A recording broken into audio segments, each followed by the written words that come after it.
Welcome to the Tank Podcast. I'm Mackinnon-Little. In this episode, I'm joined by Matt Colquhoun to discuss his book, Egress, Mourning, Melancholy and Mark Fisher, published by Repeater Books. Written by one of Fisher's former students from within the fraught aftermath of his death, Egress narrates the collective mourning of the late cultural theorist, while using this experience to launch a broader inquiry into the politics of community and how the experience of death can provide the occasion to invent new ways of living together. We talk about the evolution of Fisher's thought, acid communism, and whether Fisher's famed concept of capitalist realism still holds weight within the global disruption of the COVID-19 crisis.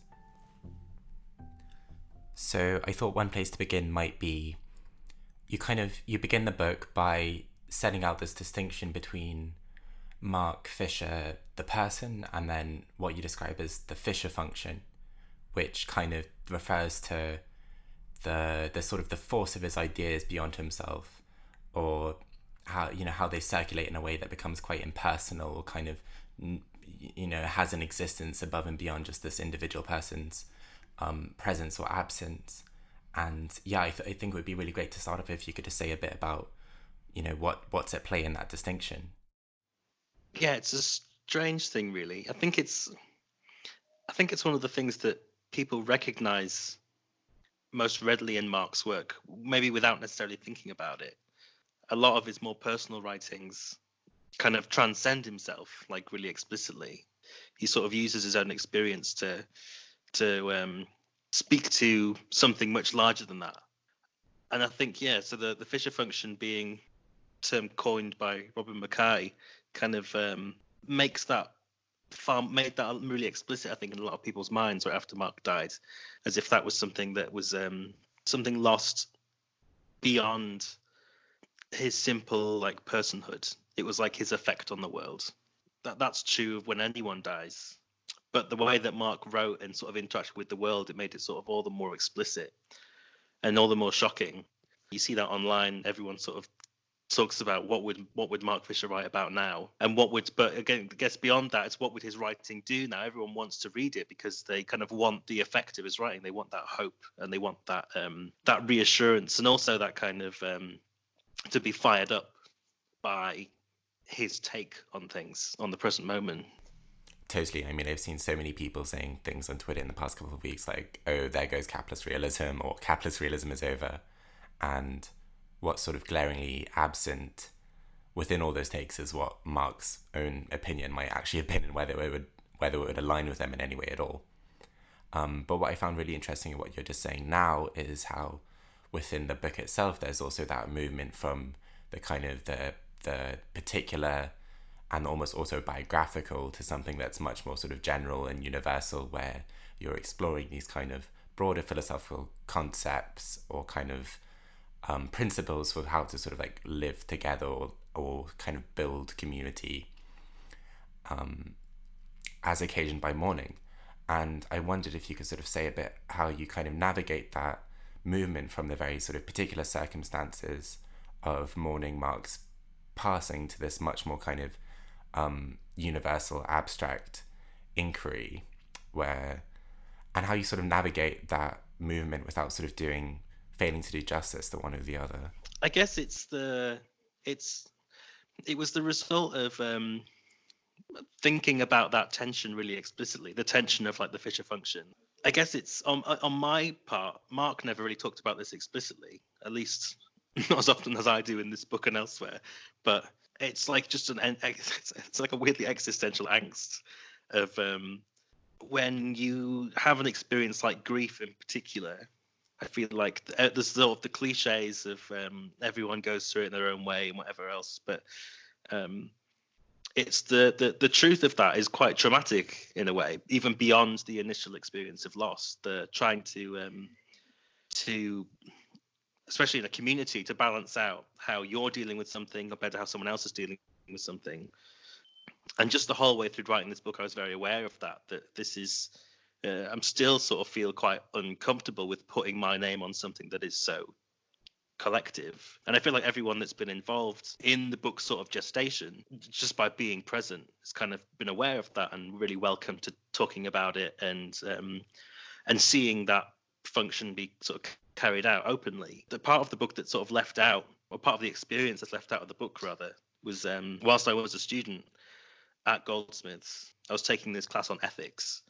We decided basically that the guy who was taking the class, running the class, decided to sort of condense what ethics was into just the catchphrase of putting the other first, and that would be sort of the foundation on which we discuss all this different work and how it related to curating, in particular in a gallery context and things like that.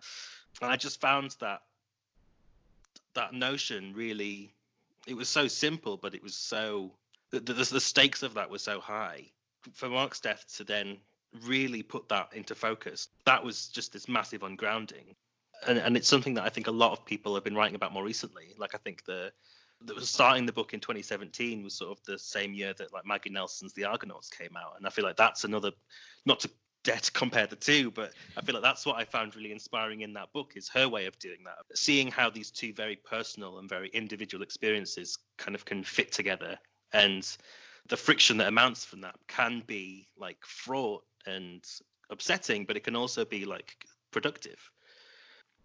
And in a way, that's what it felt like Mark was so good at when he was blogging, like taking his own position within a certain context or in light of a certain event, and just seeing how his very small local sense of self, of the I of Mark Fisher, fit in with this other thing that was connected to everybody else. Yeah, it wasn't like the book was an attempt to replicate that, but in a way just sort of see how that worked. Right, and as you were just saying that, I was thinking about how on a much more kind of mundane, fundamental level, even just writing itself, where you kind of have to gather yourself and make yourself communicable to other people as a way of navigating that tension and potentially kind of finding a new way of resolving it, which is also something that's obviously present in the discussions of collective mourning in the book, where it's almost as if both those things are tools in which that relationship between you and everything you're connected to can kind of be like renegotiated and imagined anew, as fraught and kind of perilous as they might be. I guess that's it. I guess in a general sense, it's like in terms of it being something that is related to all kinds of writing, it's mundane, fundamentally, but then it's like if you think about it enough, the stakes of that can be raised really highly, and grief is something that kind of like does that whether you want it to or not. It transforms your mundane existence into something really fraught, where the stakes of like being there for someone, like just on the level of friendship, becomes something that feels really profound and really quite stressful in a way. I think that's one of the things that happened after Mark died, was that everyone asked themselves that question, especially when it's in the context of something like a suicide, when everyone will think, what could I have done differently? Could I have been there more? Could I have done this or that? And everyone was asking themselves that question, staff and students alike. Mark wasn't around anymore, so everyone just ended up trying to deal with that question with each other and being there for each other in that moment in the way that maybe we wished we'd been for someone who was no longer there. The first chapter of the book, I ended up drawing a lot on Maurice Blanchot. And I think that's something that he says at one point, which I quote, where he talks about being there for someone who has absented themselves by dying. That's what really like reveals community to you. And in the book, you kind of describe really richly, like the actual texture of that community that emerged in the wake of Mark's passing, in the form of lectures and parties and kind of spontaneous gatherings. And what really struck me about that description is that whilst, all the people coming together to form this community are sort of grieving and processing this loss, there's also something kind of quite joyful about it, where there's a sense of people kind of coming together to construct something together, and there's a sort of inbuilt like futurity to the whole process. And I found that really compelling, obviously, in light of the kind of the work Mark was doing towards the time of his death on acid communism and these ideas of collective joy as this kind of antithesis to the kind of stupor of neoliberalism and capitalist realism. But you kind of describe these scenes in the book, which are sort of have that sense of joy, but are also inflected with something that's much more gritty or sorrowful or kind of, difficult to kind of sit with. And yeah, I found that confluence really interesting. And I wondered if you could sort of say a bit about what's going on there or how that kind of operates. What interests me, at least, about acid communism, and I'm always wary in the, I think it's not really known what Mark was going to write about in the rest of that book. But from the course he was teaching at Goldsmiths at the time of when he died, the sort of structure of the course for that gives a certain idea. And it's like it was very consciously projected towards the future. He was grounding stuff between like the birth of neoliberalism in Chile, and but also like sort of grounding things in the present of our present anxieties of whether we want the things we say we want. But towards the end, it was very much geared towards the future. He's talking about things like accelerationism, xenofeminism, things that he'd been involved in for some time. And what interests me about that in a way is that there was this sense of a trajectory still, that whilst Mark was getting, he was drawing on a lot of stuff that was quite new to him then, I think, which was the work of like political philosophy as we're kind of used to it in terms of how people talk about the Labour Party in the UK especially, as if like the opportunity that arose with Corbyn offered such an opportunity for change that a lot of people that maybe wouldn't have otherwise thought themselves as being quite so politically conscious got really heavily into organising. And that sort of nitty grittiness of politics is super important. But it's like, I think Marx had this trajectory where he was incorporating a lot of that was from our present moment and still trying to retain this sort of sense of an imaginative, and creative thinking about the future. But what it comes down to for me really is that there's this sense of work. And this is something that, again, comes from an articulation that I got from Blanchot, where he talks about not just community organizing in the sense of political parties, but simply just being in a community involves a kind of work that we don't really have a language for, because all of the way that we talk about working and labor are so entwined with capitalism. But community and retaining community and sustaining community takes work. And I think that that's what communism is for him and a bunch of writers around that same time that kind of also appear in the book, like Georges Bataille and Jean-Luc Nancy. And they're sort of these very highfalutin, sort of very poetic thinkers, but at the crux of their thought is this way of developing a new language for thinking about how to be together beyond the sense of like a workforce, where acknowledging that this kind of togetherness is fraught and takes a lot of effort, but we have to try and think about that in non-capitalist terms. And I think Mark was doing that was potentially going to do that in his own way, which was through pop culture and sort of finding these quite innocuous ways of talking about,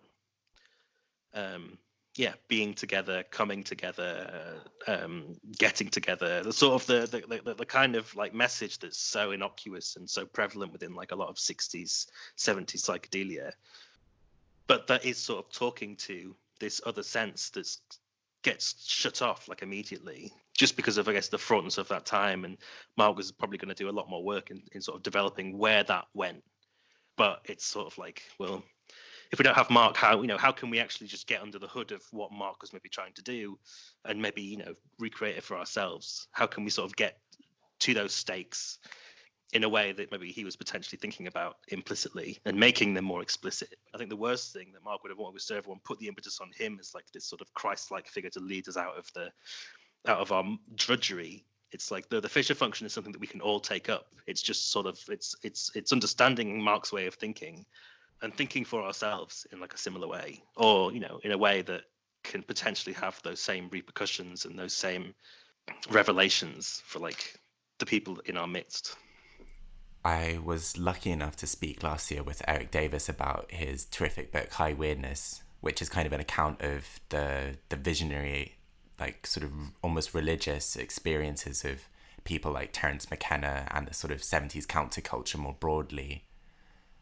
And obviously the weird was also something that Mark wrote about so prolifically as this kind of the ways in which we come to experience something that is outside our kind of comprehension, or that can't be sort of processed into ordinary experience, and kind of exposes all these kind of contradictions in how we experience the world. And Eric and I were talking a bit about how we're currently living through this resurgence in the weird with things like tarot and witchcraft and astrology and so on and so forth having kind of, a really pronounced cultural presence, and how what's kind of been lost or hasn't been lost from the sort of 70s counterculture to where the weird is in society today.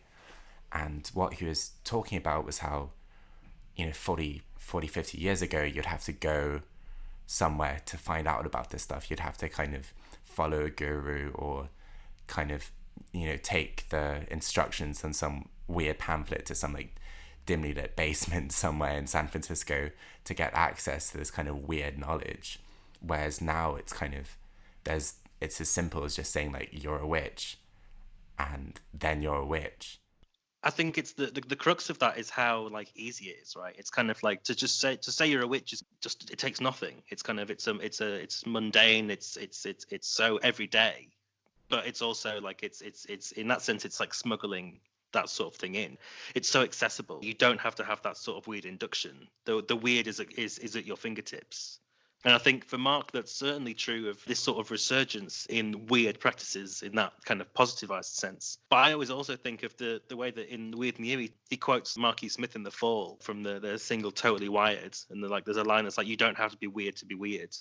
Maybe the best example of the weird is like if you are like you're writing something down, say, or you're thinking really hard about a word, to that point where like you write a word out and then you look at it so many times that it just sort of starts to lose all meaning. It just like looks odd. It's so familiar that it slips out of like its place in reality and becomes this like weird hieroglyphic. And I feel like that's the kind of weird that Mark most wanted to try and excavate for people, where it's like especially in pop culture and pop music, like some of the most ubiquitous songs that we have at our disposal that we hear on the radio every day, the fact that we hear them so often just makes them so banal. But when you actually like just stop and think and really look at something, you can see how there's weirdness in a pop song as much as there is in like a tarot deck. And they both have the same function in a way, or they can do. If like you use a tarot deck to focus particularly maybe on your own experiences as they're unfolding or past or present, and that makes them appear a certain different way. It kind of opens them out to let other things sort of come in, and other synchronicities and coincidences and complications and whatever else. And yeah, I feel like that there's like I almost see a danger that as much as I love a lot of that stuff, to close off the weird into like an aesthetic weird is kind of undermining, I think, what Mark wanted to get at, which is the total like absolute, as you said, that sort of that it's the way that it's so accessible now, and that's the thing to really affirm, and not just to apply it to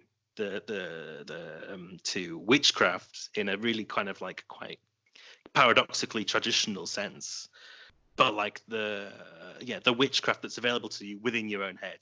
And like that's what Mark would talk about in terms of like drug use. Like he wasn't a drug taker. He wasn't growing up taking loads of acid. He like loved the philosophy of Spinoza and would write this. He had this amazing, it's one of my favorite K-Punk blog posts where he talks about what he loved about Spinoza's philosophy is that it doesn't tell you to get out of your head, but how to get out through your head. And I feel like that's kind of the thing that he carries through all of his writings. It's like you have, it doesn't matter what objects you have on the table in front of you, everything you need to get out of your current situation is in your head already. And you just have to sort of change your perspective slightly, whether that's through the help of whatever you want to, is at your disposal. But fundamentally, everything you need is already in there. That's how you get out of capitalist realism, right? It's like, it's a pathology. You need to shift your worldview fundamentally to just like, and then it starts to collapse all around you. And what's so crucial about that shift, right, is that it kind of necessarily directs you towards other people, or maybe requires other people in a way. Like that transformation doesn't happen by yourself as much as it's just a change in your own kind of programming or ideology or whatever. And you talk about that in the book, through that process of collective mourning that comes through in the wake of Mark's death, as we've discussed. And it's interesting to think about that example in particular as this thing that's very mundane and instinctive and kind of obvious in a way. It's just something that people kind of do without really being able to overtly rationalize it in any obvious way. But at the same time, it becomes this occasion for kind of imagining something beyond the present and imagining these new ways of being together. Yeah, it's like it's the one thing that I end up struggling with a lot in terms of just like how to like talk about the book without undermining it, or talk about the experience without undermining it. And there's like the sense of using a lot of like maybe quite notoriously difficult philosophy, but not in the way that like that is used to make these mundanities, like that raises them above their station, but actually rather the other way around, it sort of brings these things down. Like I didn't really know much of like Gilles Deleuze, for example, when like that's kind of what I went to go study at Goldsmiths for, to try and get to grips with that sort of stuff. And then it kind of comes to this point, like of 3-4 years later, of like, well, actually, what Deleuze always talks about is just making more connections. Not to sort of simplify it, but then in a way that's not simple. It's like it's a simple way of putting something that's forever unfolding and forever becoming more complex. And like that's the radical thing of like where he talks about desire and how I think about acid communism in a way. It's like Marx's sense of talking about communism in a way that is far beyond the internalized political understanding. Like everyone kind of has this vague sense of the history and kind of the notoriety and controversy of the word communism, but it's never gone away. It's had a resurgence in more recent years. And I feel like because that is this fundamental, it has that same thing. It's like capitalism does not have the monopoly on our desires. The desire for this other way of life won't go away. And it's the virulence of that kind of desire that, is so powerful and mundane. And absorbing it in the mundane, I feel like is kind of the point. That's where it really starts to like work on us and the things that we want, like where desire actually ends up working on desire, unfettered and unrestricted.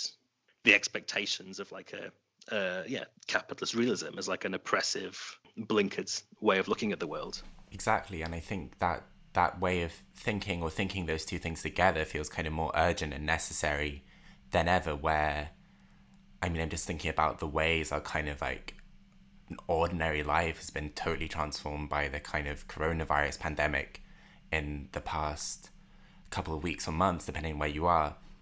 And on the one hand, what that's felt like has been this almost like psychedelic collapse of these like planetary systems that we'd like totally, taken for granted in a way. But then on the other hand, there's this kind of deep banality to it, where you're just spending all this time kind of, hanging around your flat, or sort of just like doing chores, or kind of, all the kind of cliches, baking sourdough or whatever, where there's this like deep mundanity that coincides with this kind of like total interruption of what you ever conceived of as ordinary existence. Now is kind of the perfect example. I mean, it's you sort of saying before about how everyone's talking about this is the end of capitalist realism. But I mean, the irony is that we were talking about that when Trump was elected, like at Goldsmiths, like everyone was talking about that at the time, or the same with Grenfell. I mean, coronavirus is like a really weird example. Like everyone's super horrified and aware of these crazy death tolls. At the same time, everyone's kind of struck by the sort of absurdity of their new existences. You end up laughing a lot at what is really a quite terrible situation. They're all very distinct, but that same sort of twofold response is kind of like that was true of Trump, at least, not so much Grenfell. But each time that same conversation's had in different contexts, like this, we're seeing the cracks in the system. Capitalist realism is folding down around us. And then 6 months later, we've kind of forgotten about it and everything's back to normal. Like Mark would always talk about capitalism, and capitalist realism is like, it's a frenzied stasis. Everything's so like, it's so static, but vibrates with like a weird intensity that you think everything's changing and the new is emerging, but really we are stuck in a moment. And it's like now coronavirus has come down on the world and we're still in stasis, but it's not frenzied anymore. So like it becomes all the more aware of what things are like before. But there's still this threat that we're going to get over this as a civilization and things will go back to normal. Everyone, especially in the UK, America's got its own example, but then be like in the UK especially, the way that the government keeps sort of hedging its bets and sort of like every day is like this. They talk about the death toll in sort of really statistical terms with without any feeling, at least on the BBC, and then there's these little like slivers of optimism sort of thrown down, like we're going to get back to this soon. Things are getting better very slowly, day by day. This is better. And it's like, well, it's kind of all meaningless, but it's like you're so keen to get back to the frenzied stasis. And that's like happened over and over again. Every disaster that's sort of happened, it's either like that blitz spirit of like keep calm and carry on. We like celebrate the sense with which we can remain calm under chaos, and like that's going to be a defining like national trait. But of course it is. Like the England's two biggest exports to the world have been the nation state and capitalism. And then, like, what does the work of, like, building community and cultivating what Mark called post-capitalist desire look like within this kind of, like, seismic shift that we're all experiencing, without kind of, like, ushering in a return to that frenzied status? I've been reading a lot of D.H. Lawrence recently, and I started reading his last book, Apocalypse, before Christmas, which kind of is like he's excavating the origins of Christianity, and the way that the Book of Revelation in particular is like the book given over to like pagan impulses and incorporating them into like the final book of this like new world religion. Lawrence talks about that in his last sort of non-fiction book, but his last novel, Lady Chatterley's Lover, has this same undercurrent of like of how the pressures of capitalism are what kind of make the relationships in that novel so fraught.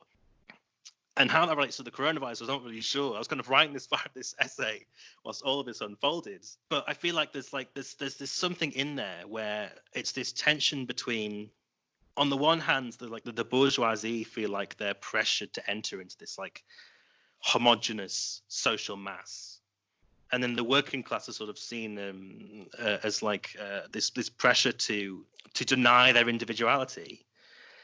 What emerges between Lady Chatterley and the groundskeeper Mellors is this like sense of an individual collectivity, where you have this like diagonal between the class structure of a capitalist society. And I feel like that's, in a way, that's kind of what I feel like we're finding out about ourselves in this moment. We're kind of denied the collectivity of being part of a workforce. Like I saw a friend tweet on Twitter earlier that they're expected to partake in like virtual Friday drinks after work, and it's like, why would I do that if I'm at home? Like there's that sense to be a part of this like working collective, and at the same time everyone's super aware of their own sort of isolation. And it's like there's this middle ground in between those two things that I feel like people are becoming aware of the absence of. At least I feel like I am, in not just in terms of things I've been reading, but like I live with my girlfriend in a flat, and rather than us both thinking like we're going to tear each other's heads off, I feel like there's like this new sense of how we're existing together and how we function together as like a micro community. Bataille has this whole thing about the community of lovers, the special community of two. It feels a bit overall romantic to sort of term it in that way, but it's like, I feel like that's what's emerging, at least within my immediate existence. There's like this, how we are capable of living together beyond the pressures of both of our day jobs or the routine. This other way of existing together and communicating and just like being in the same space is emerging. That's like not radically different, but it feels weird. And I feel like that's kind of, I want to keep exacerbating that more and more. And that's kind of like what I keep writing about at the moment. And it's not really an answer, but I feel like there's a nub there because it's such an unprecedented circumstances that we're in. But there's something that doesn't quite fit with everything else, and it's like trying to scratch at the surface and peel back more of it. And I feel like this is kind of the perfect circumstance for doing that in. As horrifying as it is, there's always potentials for like new connections.